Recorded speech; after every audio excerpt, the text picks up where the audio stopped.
méchanceté. Il n'a jamais eu l'imagination bien vive. Lorsqu'il était petit, on le voyait toujours doux, paisible et taciturne, ne disant jamais mot et ne jouant jamais à tous ces jeux que l'on nomme enfantins. On eut toutes les peines du monde à lui apprendre à lire, et il avait 9 ans qu'il ne connaissait toujours pas ses lettres.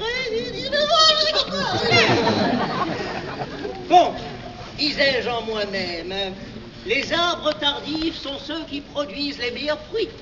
On grave sur le marbre bien plus malaisément que sur le sable, mais les choses y sont conservées bien plus longtemps.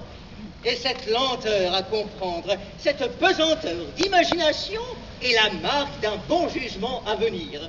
Mais, sur toute chose, ce qui me plaît en lui et en quoi il suit mon exemple, c'est qu'il s'attache aveuglément aux opinions de nos anciens. Et que jamais,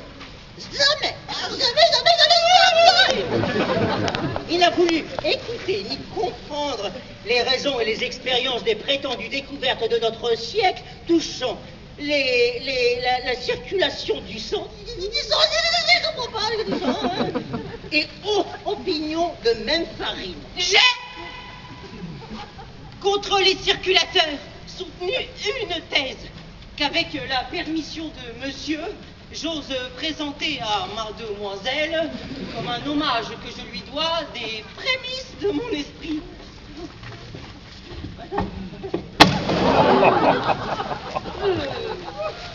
C'est pour moi, monsieur, un meuble inutile et je ne me connais pas à ces choses-là.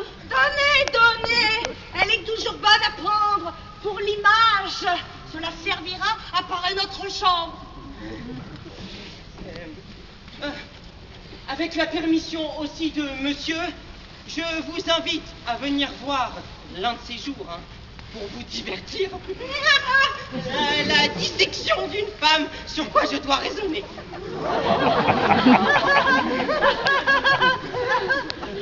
Le divertissement sera agréable.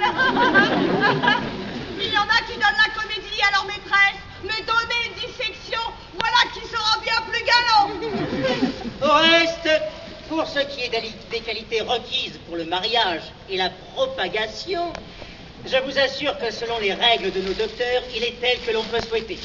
Il possède à un degré louable la vertu prolifique et qu'il ait du tempérament qu'il faut pour engendrer et procréer des enfants bien conditionnés. N'est-ce pas votre intention, monsieur, de le pousser un peu à la cour et d'y ménager pour lui une charge de médecin?